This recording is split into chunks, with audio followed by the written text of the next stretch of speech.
Bonjour à vous et bienvenue dans l'astrologie de l'éternité. Je suis Marilyn Duvrand et je vais vous parler de la nouvelle lune qui aura lieu ce vendredi 1er novembre autour de 13h45, 14h, je ne sais plus précisément. Et donc, il y a énormément d'aspects dans cette configuration de notre nouvelle lune. Alors, comme toutes les nouvelles lunes, c'est un nouveau départ. Et en plus, un nouveau départ qui a lieu le 1er novembre, donc le 1-1-1, ça fait beaucoup de départs. Et donc, je pense qu'il ne faut pas rater cette nouvelle lune pour changer les choses et pour initier de nouvelles énergies dans nos vies, parce que c'est vraiment une énergie très forte pour démarrer quelque chose. Alors, on va regarder tout de suite la carte du ciel pour que vous puissiez suivre ce que je vais vous raconter. Alors, voici la carte du ciel de ce vendredi 1er novembre autour de 14 heures. Et donc, comme toutes les nouvelles lunes, on a ici une conjonction entre le Soleil et la Lune qui se trouve donc à 9 degrés du Scorpion. Une nouvelle lune qui va vraiment incarner le signe du Scorpion puisque le Soleil et la Lune se trouvent en Scorpion, mais pas seulement. On a également les deux planètes maîtresses du Scorpion, que sont Pluton et Mars, qui sont en opposition. Euh, donc, Pluton se trouve toujours sur le dernier degré du Capricorne et on a Mars en Cancer. Alors, cette opposition Pluton-Mars va durer pratiquement 6 mois avec les rétrogradations de Mars qui vont se chevaucher avec celles de Pluton. Donc, du coup, la première opposition. Donc, Mars comme Pluton, ce sont les planètes de l'action, pour ne pas dire de la guerre, du conflit, etc. Mais on n'est pas obligé, dans le nouveau monde, dans l'énergie de l'éternité, on n'est pas obligé de passer par la guerre pour se mettre d'accord et pour, pour dire ce qu'on a à dire, hein, finalement. Effectivement, mais ça peut être très bien des combats d'idées, des combats de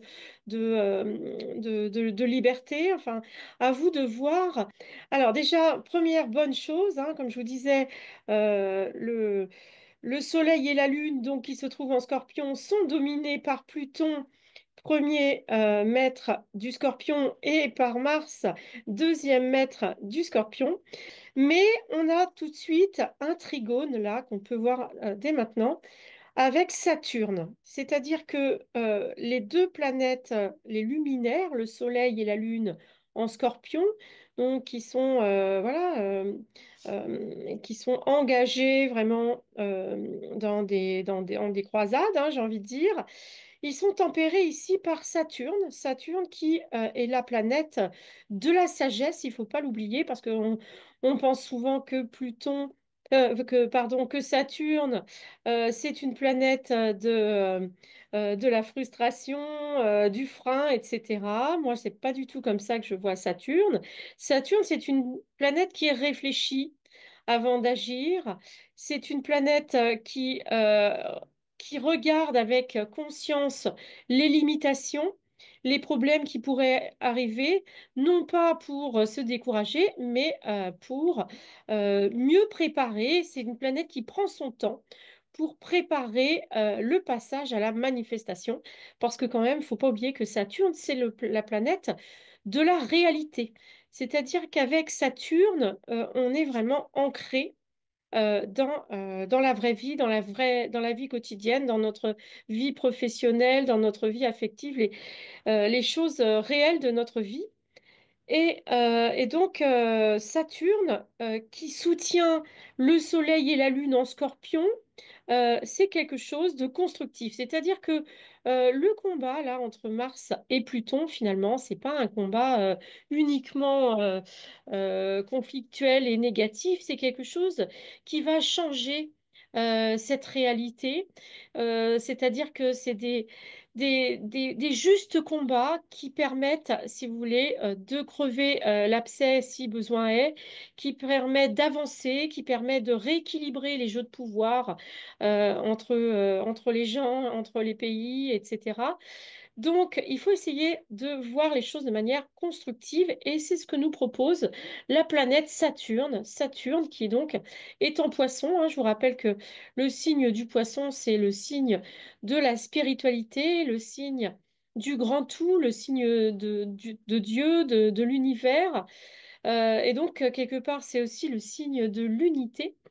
Et donc, Saturne, en veillant sur les luminaires hein, qui sont engagés dans ces combats pour leur liberté, pour leurs droits, pour le changement, pour la justice peut-être aussi, tous ces combats, eh bien, ils peuvent avoir une sortie positive, et c'est en tout cas ce que nous invite à imaginer Saturne. Alors, ce n'est pas le seul combat, la seule opposition de cette journée du 1er novembre, parce qu'en fait, on a euh, trois, euh, trois oppositions majeures. On a donc Pluton et Mars, qui est la plus importante, puisque ce sont les maîtres du Scorpion dans lesquels sont installés le Soleil et la Lune. Donc, on ne peut pas ne parler du 1er novembre sans parler de cette grande opposition Mars en Cancer et donc Pluton en Capricorne. Donc ce sont voilà, des planètes euh, voilà, Mars, il est dans un signe d'eau, tandis que Pluton, il est dans un signe de terre. Ce sont des signes féminins. Donc on est dans un conflit, certes, mais c'est quand même pas ce qu'il y a. On aurait pu trouver pire, on va dire, hein. Voilà, donc ça, c'est cette première opposition. Deuxième opposition qui me semble très importante à- à nommer, c'est l'opposition entre la planète Mercure et la planète Uranus. Donc, Uranus se trouve en taureau, comme toujours, depuis longtemps maintenant, et Mercure se trouve en scorpion. Donc, je vous rappelle que Uranus, finalement, c'est euh, la version, le niveau plus élevé de Mercure et de l'intelligence. Donc là, on a des combats, on va dire, qui sont plus dans la pensée, dans l'idéologie, dans la communication. Voilà, donc c'est un voilà, on n'est pas dans l'action et dans la guerre, mais on est quand même dans une opposition d'idées. Et donc ça peut bien sûr générer des problèmes, sauf que comme vous pouvez le voir, donc cette opposition, elle est soutenue par un premier cerf-volant. Donc, on a deux cerfs-volants sur cette date du 1er novembre. Et les cerfs-volants, comme je vous en ai déjà parlé, c'est quelque chose d'extrêmement bénéfique puisque c'est des soutiens finalement qui vont aider à régler cette opposition. Donc, on a Uranus qui est donc opposé à Mercure. Et de chaque côté, au trigone de Mercure, on a Neptune. Et de l'autre côté, toujours au trigone de Mercure, on a Mars. Et donc, Mars et Mercure, et Neptune, pardon, sont au sextile d'Uranus. Ça veut dire quoi? Ça veut dire que le conflit qui oppose Uranus et Mercure, donc Mercure, c'est la communication, c'est l'intelligence, on va dire, de la vie quotidienne, tandis que Uranus, ça va être l'intelligence plus profonde, l'intelligence qui est doublée d'un visionnaire qui voit dans le futur et qui a une envergure, si vous voulez, plus collective, alors que Mercure, c'est plus une planète, on va dire, personnelle. Et donc là, pour alléger cette opposition, entre voilà, la pensée, on va dire, commune et la pensée plus évoluée, et qui a donc une vision vers le futur, une vision d'ensemble, au-delà du temps, Uranus, eh bien, on a Neptune et Mars qui sont là donc pour soutenir. Donc, Neptune, c'est la planète à la fois du rêve, de l'inconnu, de l'imagination, de toutes les choses de l'invisible. Et puis Mars, au contraire, c'est la planète de l'action qui agit. Et donc, à partir de l'action et de l'imagination et le rêve, eh bien, Uranus et Mercure vont finir par s'harmoniser assez facilement. De la même manière, on a une troisième opposition qui est donc où déjà? Ah oui, voilà. Ah oui, en fait, tout à l'heure, je vous en ai pas parlé, mais j'avais oublié que c'était celle-là. Mars et Pluton sont également dans un cerf-volant. C'est-à-dire que pour harmoniser euh, Mars et Pluton, on a le soutien, là encore, de Neptune avec le soutien de Mercure. Donc, vous voyez ces deux cerfs-volants. Je ne sais pas si vous voyez ces deux cerfs-volants. Donc, il y a un cerf-volant qui pointe en direction de Mars, qui nous montre Mars, et un autre cerf-volant qui pointe vers Mercure. Ça veut dire quoi? Ça veut dire que là, si vous voulez, on a des sujets qui sont en train de se travailler, c'est-à-dire l'action, comment agir et l'intelligence, comment réfléchir, comment penser, comment communiquer avec Mercure. Et donc, le point commun finalement entre ces deux planètes vers lesquelles pointent les deux cerfs-volants, eh bien, c'est Neptune. Donc moi j'ai envie de dire ici, on voit que Neptune, c'est quand même la grande, l'arbitre un peu de tout ce bazar-là, de tous ces oppositions et ces trigones, l'arbitre vers lequel convergent la plupart des, des aspects bénéfiques, c'est Neptune. Donc là encore, comme je vous en ai déjà parlé, parce que ça fait longtemps hein, que on a ce sextile-là entre Neptune, Pluton et sextile Neptune-Uranus, qui sont donc trois planètes collectives qui veillent sur nous. Donc, moi, je vois, si vous voulez, à travers ce petit triangle, donc formé de deux sextiles et un trigone, il y a vraiment une direction collective de changement. Et donc, moi, je vois vraiment un signe des étoiles pour nous dire tout va bien, on va dans le même sens, dans le bon sens, la civilisation évolue dans la bonne direction, malgré tout ce qu'on peut voir et qui peut faire peur dans les médias, etc. Ok, on ne sait pas exactement où on va, parce qu'avec Neptune, on est dans le monde de l'inconnu, de l'invisible, du rêve, de l'imagination, mais ça va bien. Voilà ce que ça veut dire. Neptune, c'est aussi la planète qui régit le poisson. Et donc, comme je vous disais, on a Saturne hein, qui est chez Neptune, là, en poisson. Et donc, Saturne veille sur le Soleil et la Lune, tandis que Neptune, eh bien, veille sur toutes les autres planètes. Hein. Donc, Neptune, il est finalement en sextile avec Uranus, en trigone avec Mars, en trigone avec Mercure et en trigone avec Pluton. Donc, vraiment, la planète Neptune, qui est chez elle en poisson, là, il faut vraiment, je pense que là, ça veut dire il faut vraiment fonder les choses sur la foi, que malgré tout ce qu'on peut vivre, qui a l'air négatif, qui a l'air vraiment que ça secoue dans tous les sens, parce que ça secoue dans tous les sens en ce moment, hein, et je peux vous confirmer que moi aussi, dans ma vie, ça secoue dans tous les sens. Et malgré cela, eh bien, nous allons au bon endroit. Nous sommes guidés, bah, j'ai envie de dire, vers le spirituel, vers le monde de demain, vers l'inconnu, vers l'invisible. Mais tout va bien. Voilà, c'est ça que ça veut dire. Ce bel, ce beau Neptune-là qui veille sur toutes les planètes personnelles comme les planètes collectives dont je viens de vous parler, donc les quatre. Alors, il y a quand même un petit problème. C'est notre troisième opposition. Moi, personnellement, qui suis Sagittaire, j'avoue que quand Jupiter est mal aspecté comme ça, bah, je flippe un peu. Je me dis, oh là là, il va falloir que je me tienne correctement parce que ça va pas être forcément facile. Donc, l'autre opposition, la troisième opposition dont je vous parlais, c'est celle ici entre Jupiter et Vénus. Alors, Jupiter et Vénus, ce sont deux planètes bénéfiques qui ne rêvent que de joie, de bonheur, d'équilibre, de recevoir des amis, d'être dans la joie, Vénus dans l'amour, dans l'harmonie, etc.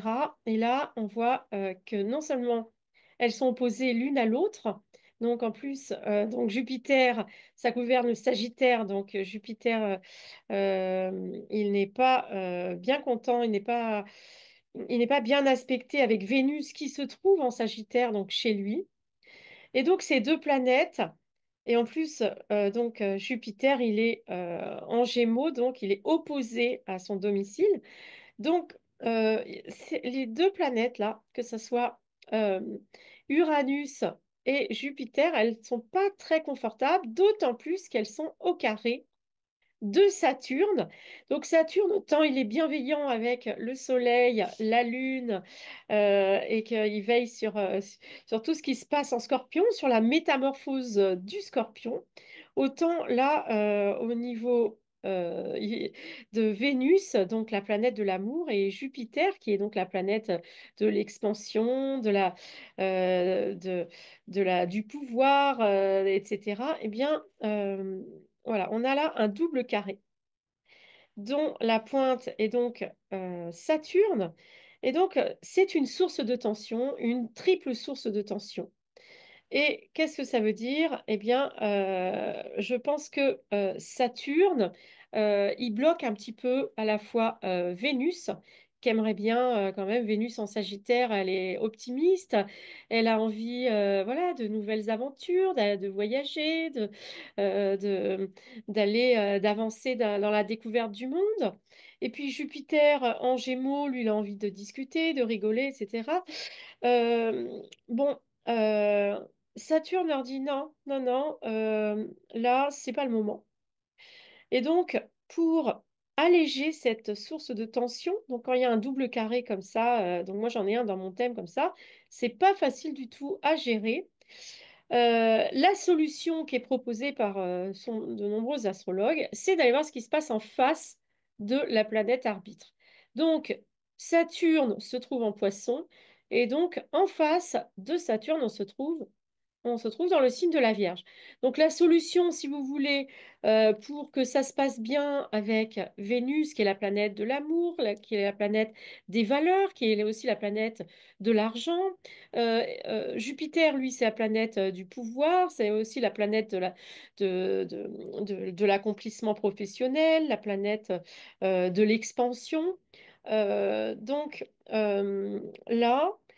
que ça soit Vénus ou Jupiter, et on est invité, ces deux planètes sont invitées plutôt à se la jouer profil bas, j'ai envie de dire, à la mode des vierges. Qu'est-ce que ça veut dire, profil bas à la mode des vierges? Eh bien, c'est se concentrer sur les choses simples du quotidien, faire son travail consciencieusement et être dans l'humilité. Et voilà. Et donc, si vous avez Vénus et Jupiter qui sont très importantes dans votre thème, ce qui est mon cas, il vaut mieux bah, voilà, rester tranquille à la maison, faire son ménage, sa vaisselle, faire les choses vraiment du quotidien avec application. Voilà, et c'est ce que je fais actuellement et tout va bien. Voilà, donc je vous ai un petit peu fait le tour de tout ça. Voilà, vous voyez que tout est relié, hein. Donc là, par exemple, on a aussi un grand rectangle hein, avec sextile, Pluton avec Mercure et trigone Mercure-Mars et Uranus, Mars en sextile. Donc, vous voyez, toutes les autres planètes, hein, hormis Vénus et Jupiter qui doivent se la mettre un petit peu en veilleuse, hein, c'est-à-dire faut pas en faire trop, hein.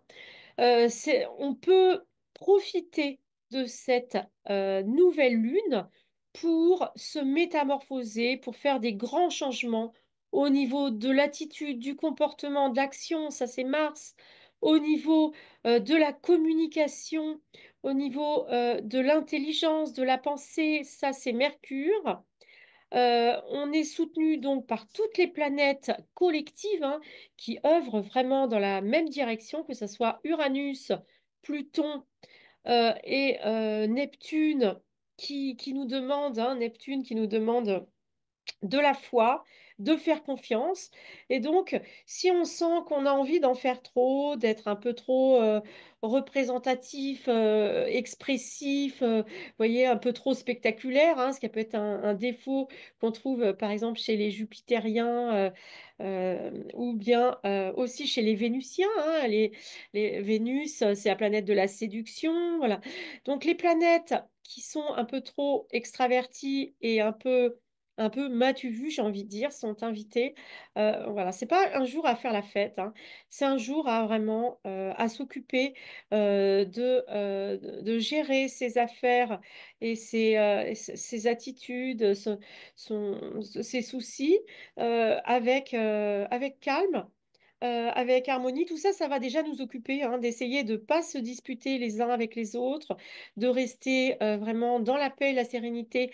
Ça va nous occuper pas mal, mais on est soutenu vraiment. Voilà, je vais donc faire pour cette nouvelle lune à la fois le côté vierge, c'est-à-dire, je vous dis, de s'occuper tranquillement de la maison, de gérer les affaires, etc., de faire du travail. Euh, et, euh, et donc, tout ce qui est discussion, voilà, il faut pas non plus s'isoler, hein, pourquoi je sais plus, je voulais dire ça, je sais plus pourquoi. Si vous voulez, pour régler les conflits, il faut pas non plus les fuir, hein. Voilà, c'était ça l'idée, c'est-à-dire que là, on a donc des opportunités d'apprendre à gérer les conflits, d'apprendre à gérer les pensées et également d'apprendre à gérer le plaisir, hein, parce que j'ai envie de dire Vénus et Jupiter, c'est les planètes du plaisir et de la chance, hein. Donc tout ça, euh, on est amené à gérer tout ça, mais il faut le faire avec humilité. Le faire avec euh, voilà, consciencieusement, avec attention, avec subtilité, et tout se passera bien et la métamorphose peut avoir lieu parce que c'est ça quand même le signe du scorpion, le soleil et la lune qui se trouvent en scorpion, c'est la possibilité de métamorphoser sa vie, de métamorphoser son comportement, son attitude, sa personnalité, hein. Si là on est donc les deux planètes se trouvent en maison 9. Donc la maison 9, c'est aussi les hautes études, les voyages. Donc il peut y avoir vraiment une métamorphose dans ces domaines-là. Après, ça va dépendre où se trouve votre ascendant, ça va dépendre de chacun, mais si vous voulez, là, on a en tout cas une possibilité avec cette configuration de créer vraiment des miracles, des grands changements dans sa vie, dans les domaines importants que sont donc bah, les relations avec les autres, mais pas seulement, en fait, dans tous les domaines, hein. L'essentiel, c'est vraiment, voilà, de rester attentif, d'être à la fois présent, donc ne pas fuir la situation qui vous pose problème, mais au contraire, d'affronter les choses avec calme, avec réflexion, réfléchir avant de parler. Je me parle à moi aussi en disant ça, parce que des fois, je peux dire des bêtises, ça m'arrive. Et donc, là, on est invité à s'appliquer. Voilà. S'appliquer pour se métamorphoser, pour se transformer Et surtout, n'oubliez pas, on est dans une nouvelle lune, un premier jour du mois. C'est un nouveau départ et donc une nouvelle vie qui commence là. Et c'est vraiment l'opportunité de créer tout cela. Mais voilà, c'est pas les planètes qui vont créer le nouveau départ toutes seules. Il faut que vous décidiez de faire des changements et dans ces cas-là, vous serez soutenu par ces planètes et ces configurations parce que quand même, deux cerfs-volants, c'est quand même quelque chose de rare et de magnifique, hein. Encore une fois, ça pointe sur Mercure, hein. Vous voyez, la planète Mercure, si elle est bien aspectée dans votre thème. Donc Mercure, c'est, je vous le rappelle, la planète de l'intelligence, la planète de la communication, la planète des échanges de manière générale. Et le deuxième cerf-volant pointe vers Mars, qui est donc la planète de l'action, la planète du côté de la partie yang, la planète des hommes, contrairement à Vénus qui va être plutôt la planète du côté féminin. Là, on a le côté masculin.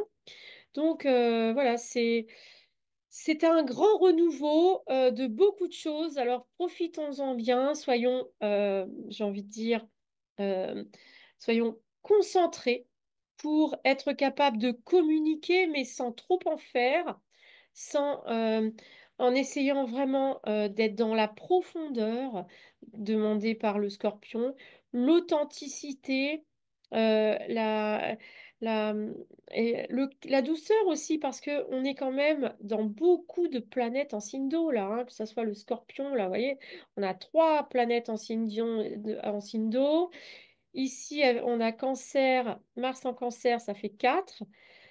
5, 6, 2 planètes donc en Poisson, ça fait 6 planètes en signe d'eau, donc c'est un nouveau départ dans la douceur.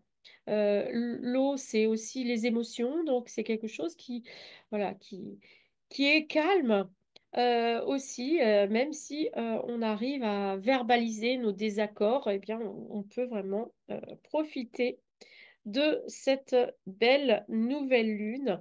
Et je vous souhaite donc une très belle journée de la Toussaint. Donc bien sûr, n'oublions pas que ce 1er novembre, c'est aussi la Toussaint. Donc fêtons en tout cas cette nouvelle lune de manière constructive mais en même temps consciente. C'est-à-dire de pas, voilà, de pas se perdre dans les conflits, les oppositions. Apprenons à nous accepter nous-mêmes et à accepter les autres. Apprenons également à être vraiment, parce que quand même Mars se trouve en Cancer, à se sentir unis, à ressentir l'appartenance à notre famille, à des groupes, à la famille de l'humanité. Ne pas oublier que nous sommes tous issus finalement de la même lumière.